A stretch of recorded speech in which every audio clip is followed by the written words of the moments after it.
look at that sun. It's a perfect day out. Wow. Couldn't really ask for anything better. It's going to change this week. It's going to go back to being wet and rainy. But yeah, yesterday was Saturday. Today's Sunday. I think it's like the 20th of October. Who knows now at this point. But yeah, it's a really good drying day. So as you can see, have the 9500 out. Earlier I had taken a video of washing it and everything, but really I hadn't gotten around to servicing it. There were some parts that I wanted to replace and everything, and some adjustments. So I figured I'd just go through. I was originally going to do it while I was doing it, but yeah,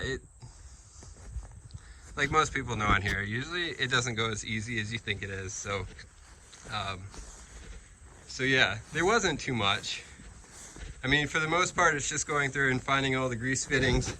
I do get into the book to make sure that I'm not missing anything, but let me close that up.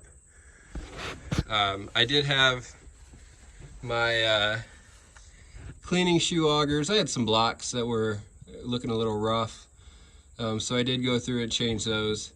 It was a little bit trickier than I thought. It was actually easier just to take that top piece out all the way, and then being able to change all the blocks while I was out. Probably, I don't know. At some point I'll probably have to look into the cleaning shoe augers, but for now, the amount of acres I do, I think everything will be fine. I did, yeah, like I said, just finding all the grease fittings that are on this. Make sure, check all the fluids, check the belts, try to make sure everything is good to go. I'm no expert. Definitely not. So I try my best to go from the book, and then if something looks a little weird, I do a lot of Googling and stuff like that. But got the chopper moved back. The one thing that I had talked about earlier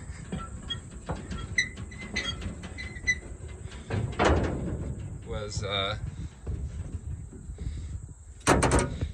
getting the sight gauges in for the oil reservoir.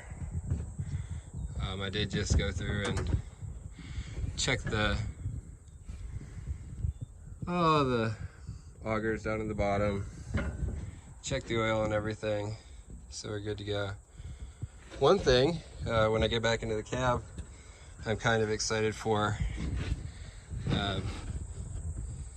picked up some cameras. So I've seen them a lot on YouTube. A lot of times they're the good expensive ones. For me, I just can never quite justify quite the cost. So these are some that I picked up on Amazon. So I have one right here for the back. I have one, if I can zoom up, for the grain tank. I had almost thought to put it in the bottom where in the back of the sieves. I thought just because maybe it would help see if I was losing any corn, but I don't know. I just couldn't figure that they won't get dusty right away. I mean, they could get dusty here and you can't see it, but there it just gets really dusty. And so for the most part, the one thing, so I learned it, probably a lot of people do it, I learned it from my dad and uncles. Anytime you're looking to run power back, and somebody correct me if it's not something that you should be doing, the easiest and best way and cleanest way is you just go find your older, in this case it was still a good one, extension cord, and then use that instead. then you don't have to worry about multiple wires or anything. And so to run the power up for the little monitor that came with the cameras, I did that. And then also I wanted the power up there. I bought some a strobe light, amber warning light to mount. I just haven't gotten to that yet, and maybe I will, maybe I won't. But yeah, then it was just, again, going over everything. I still have the doors off on the side here because I just want to be able to look in when I start it up. One thing, I watched a recent video of Zach Johnson's Minnesota Millennial, and you know, one of the things that he talks about is when he starts the combine up for the first time, he just quickly turns it on and off and then listens, just in case you had any tools that you had going on. And that's a really good idea. So I'm gonna do that when I get the head hooked up. My next, I'll talk about the backup camera in the cab later, but my next really excitement is I did pick up a cordless grease gun. I've seen it a lot on here, people using them, and you know, it's just something that seemed like it will pay for itself after a while, just the ease of using it. And from what I looked and everything, this was a good quality one, the DeWalt. So I'm excited for that. What ended up taking me quite a bit of time today, and I already put the shields back on, is previously I was thinking I was going to need to invest in a new feeder house chain. But really, after looking into it and then, you know, studying the book, the biggest thing was that it still had adjustments in the eye bolts on both sides. So I don't know if you can see right down there. So this is adjusted now, but previously there was, and it's still not even remotely to the front. But I had a lot of slack in the chain before, and it was just really running loose, and I was thinking it was just probably a worn out chain. But thankfully I looked into that, saved me quite a few $100s, a lot of headache from going through and replacing that. I probably still will have to at some point, but for now everything's good. I'm gonna get up in the cab. I don't mind, it's still a little dirty from working here earlier. I got a new, it's underneath here, Ram ball mount. I had been sharing it between the tractor, the John Deere tractor, and this, and in the grand scheme they cost like 10 bucks, so it was easier. I'm just gonna get some bolts yet and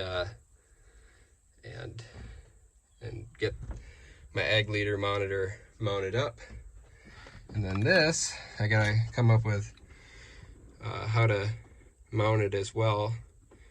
But yeah, this is just a very cheap Amazon. Obviously probably not the best quality compared to what some of the other people run, but this is on the back of the unit. You can, looking back, I can also switch it between that and the grain tank. So I just need to look for a way to mount this, or whether a suction cup or something like that. But I'm excited for that. I guess to put it into perspective, on Amazon, I believe I paid $60 for this plus the 2 cameras. I guess we'll see how they work out, but yeah, it was I'm excited for it. Like I said, I'm gonna get the ag leader mounted up, and besides that, this thing should be good to go. I'm gonna use a new grease gun to really fill up the corn head with corn head grease. That's one thing my dad always taught me was, you know, sock it to it. So fill up the gearboxes on that, and then really we're just waiting. I did do so the field that was planted June 2nd, I did do a moisture test of that. It was 2 different varieties, so I wanted to see if there was any difference. But they both came in at 30 on my tester, so I have to believe if I would take that into the elevator, it'd probably be about 32 right now. So, and that was yesterday, so who knows, with this really great weather we have today, it may be different. But before this gets too long, well, one other thing that I'm excited about. So when I had gotten this, mice had eaten that front headliner. And it's just one of those things that, I don't know, you like having nice things, and you don't like to pay a lot of unnecessary money when the functionality is just getting the combine, getting the corn off the field. But I did go ahead and buy that front liner, so I'm excited about that. Got my buddy's seat all ready to go for my little man. And besides that, I don't think it's gonna show up.